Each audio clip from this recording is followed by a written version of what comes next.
pada umumnya ya asma itu masuk kalau kondisi-kondisi sudah berat ya, dieksaserbasi ceritanya akut. Jadi biasanya kita lakukan penanganan awal. Jadi pengontrol itu untuk menghilangkan peradangan itu. Nah, bedanya kalau kita tidak pakai pengontrol, makanya peradangan biasanya cepat kambuhnya lagi.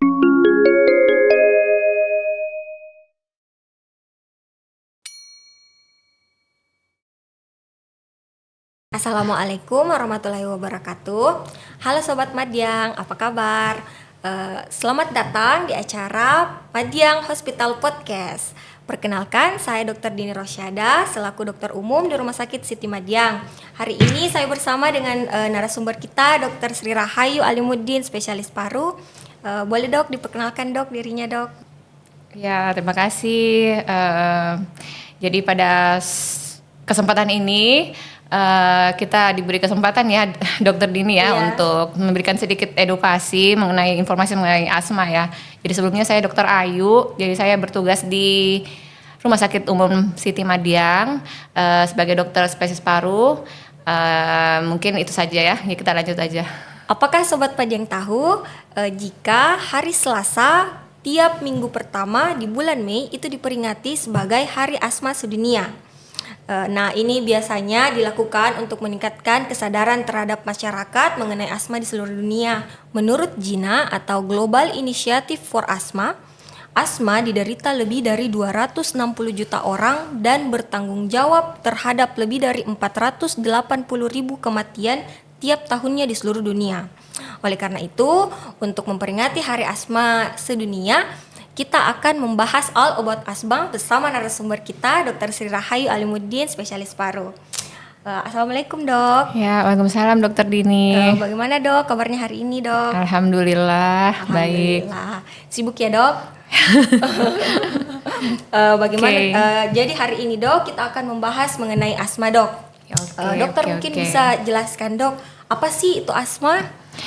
Oke, jadi kita sebelum panjang lebar ya. Jadi kita tahu asma itu adalah suatu peradangan kronik yang terjadi pada saluran napas kita sehingga terjadi sumbatan aliran udara.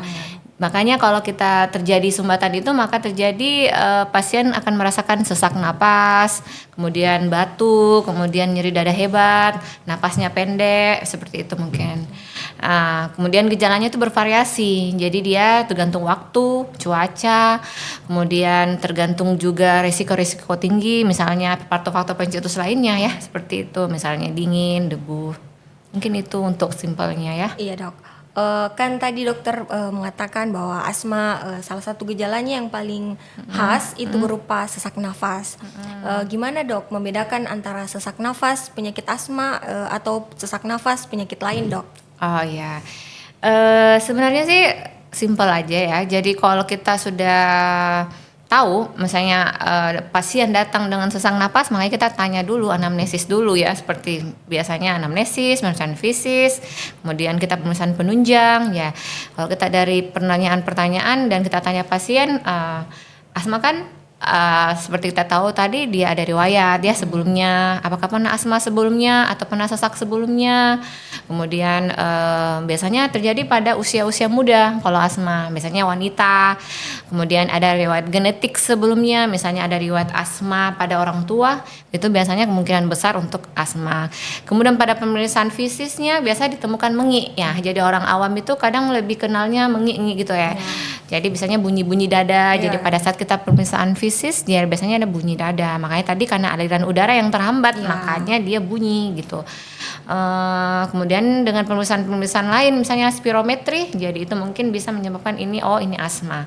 Sedangkan sesakan penyakit lain ya kita tanya lagi yang lain, infeksi apa, infeksi TBC kah, infeksi misalnya pneumonia, kemudian bisa saja juga karena jantung. Jadi sesak napas memang banyak penyebabnya.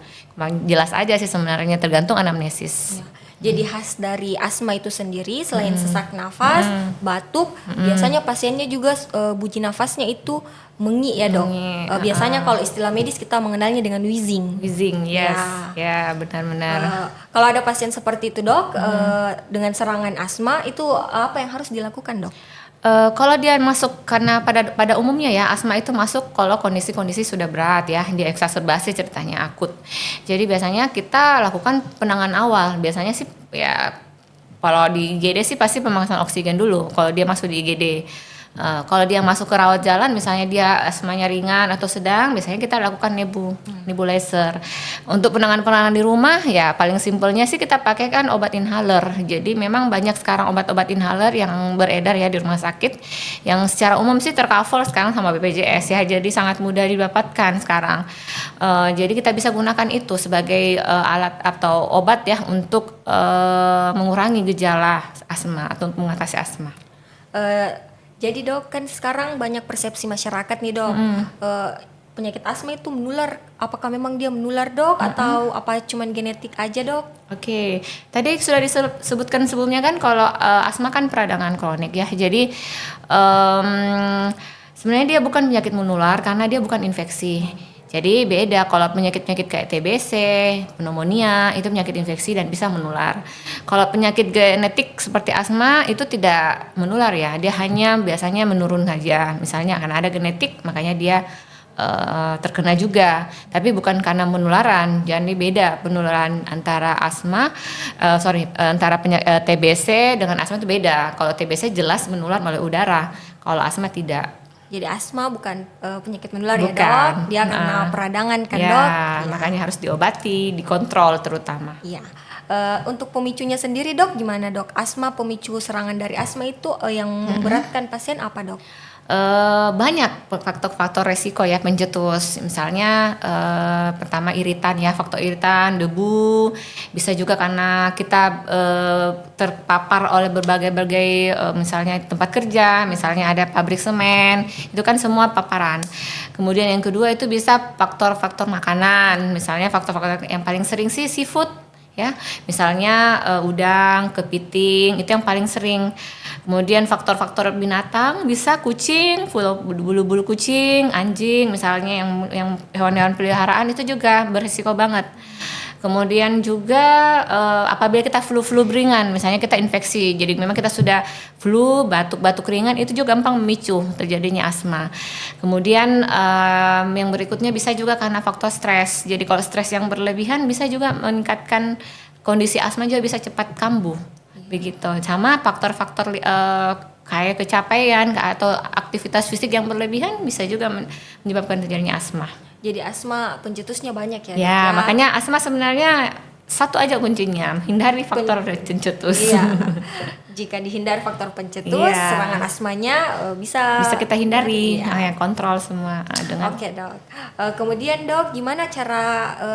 Tadi kan sudah kita harus hindari pencetus dari serangan asma. Untuk pengobatannya sendiri dok, bagaimana pengobatan dari asma dok? Tadi sudah dijelaskan juga kalau kasusnya ya, jadi berdasarkan kasus ya, jadi ringan, sedang, berat. Maka sebelumnya itu kadang kalau kita masih dalam kondisi stabil, itu biasanya kita kontrol dulu dengan pemeriksaan spirometri. Makanya kita lihat, oh ini ringan, ini sedang, ini berat. Makanya pengobatannya dengan inhaler. Jadi the best untuk pengobatan asma yang kita anjurkan menurut Jaina itu penggunaan obat inhaler. Jadi obat inhaler selain fungsinya memang sangat bagus ya karena efek sampingnya kurang. Jadi dia memang bekerja lokal, dia memang bekerja pas masuk ke saluran napas. Jadi pada saat kita isap itu obatnya nggak masuk kemana-mana, dia hanya kena ke paru ke saluran napas saja. Jadi dia bisa fokus ke situ tanpa melihat efek samping yang lain. Minim efek samping ya. Ya, kemudian efeknya juga cepat. Jadi reaksi obatnya juga cepat. Jadi dia tidak kemana-mana seperti obat yang diminum ya, yang tablet itu bisa kemana-mana, ke aliran darah dulu, ke lambung dulu, akhirnya mungkin efeknya nggak secepat itu. Jadi memang satu obat inhaler terutama untuk pengobatan asma. Ya, dok. Sesuai tema Jina dok pada tahun ini, make inhale treatment all accessible for all. Jadi kita buat treatment inhalasi itu bisa dijangkau seluruh masyarakat. Nah, gimana dok dengan treatment inhalasi itu sendiri dok untuk inhaler? Cara masyarakat untuk dapatkan inhaler gimana dok?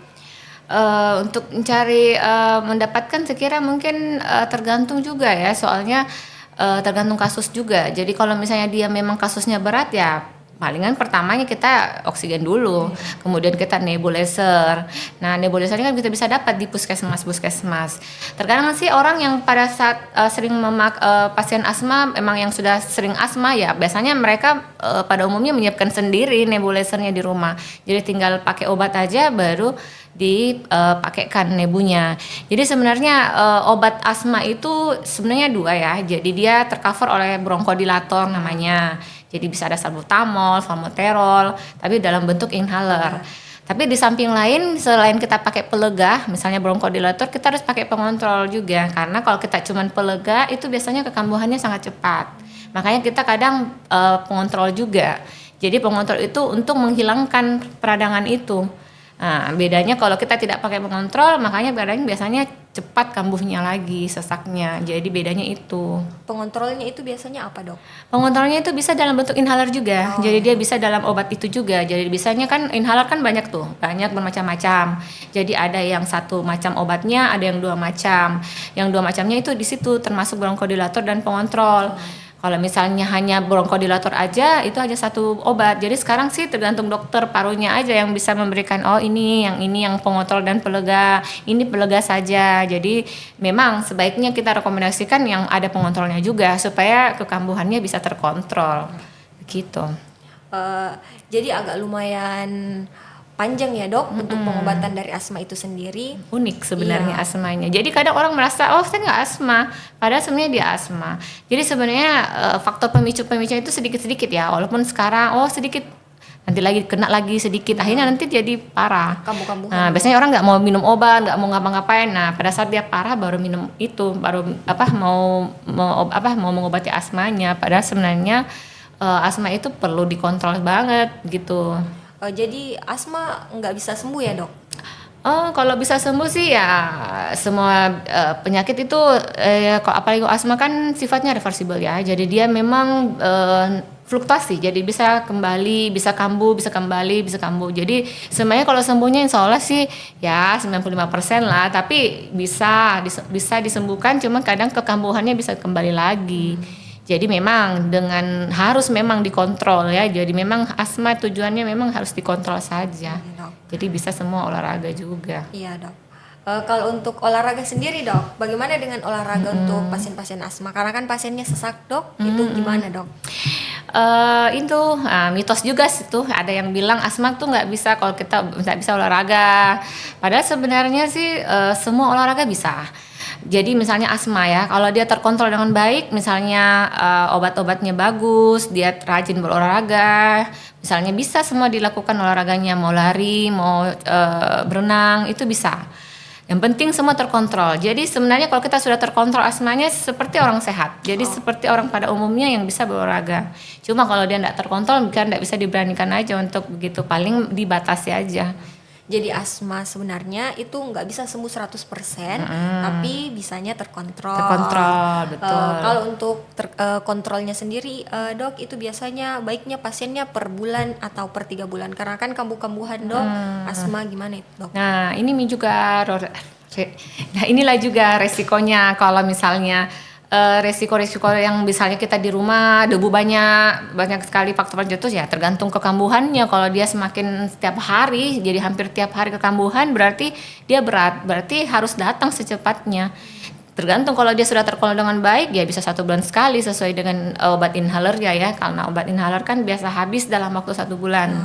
1 bulan sampai 2 bulan. Kalau dia sudah aman, biasanya datang seperti itu. Nah, obat inhaler kan tidak selamanya dipakai juga. Jadi pada saat dia stabil, makanya kita harus kontrol. Jadi bisa saja dosisnya dikurangi. Dengan pemeriksaan spirometri kita bisa lihat bahwa ini asmanya sudah bagus. Makanya obat inhalernya bisa diturunkan dosisnya. Bisa saja juga sama sekali tidak pakai lagi. Kalau memang dia sudah stabil, kita tidak usah pakai lagi obat itu. Jadi pakai bila perlu aja. Jadi asma sebenarnya sama ya, Dok, dengan penyakit-penyakit kronis lainnya seperti diabetes, hipertensi, nggak bisa sembuh 100%, tapi bisanya terkontrol. Jadi harus memang obat harus pasiennya terkontrol. Betul. Iya, datang berobat. Iya. Oke, Dok. Jadi, Dok, untuk pencegahan asma itu sendiri bagaimana, Dok? Ya, jadi pencegahannya sih sama. Jadi kita fokusnya pada faktor pencetusnya aja sih. Jadi hindari faktor pencetus, terutama yang tadi sudah disebutkan sebelumnya, faktor iritan, debu, bulu kucing, binatang-binatang semua yang berbulu-bulu ya, itu gampang. Kemudian makanan, kemudian hindari stres yang berlebihan karena stres juga bisa meningkatkan resiko asma juga.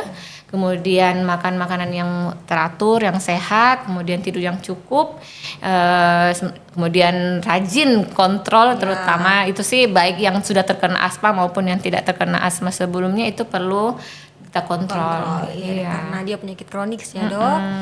Nah itu tadi pembahasan seputar asma dengan narasumber kita Dr. Sri Rahayu Alimuddin, spesialis paru. Jadi untuk Sobat Madiang, jika mengalami gejala-gejala yang seperti disebutkan tadi, sebaiknya segera berobat dan jangan lupa kontrol ke Poli Dr. Sri Rahayu setiap hari apa dok? Setiap hari Senin, Rabu, dan Jumat pukul 16 sampai 18 sore.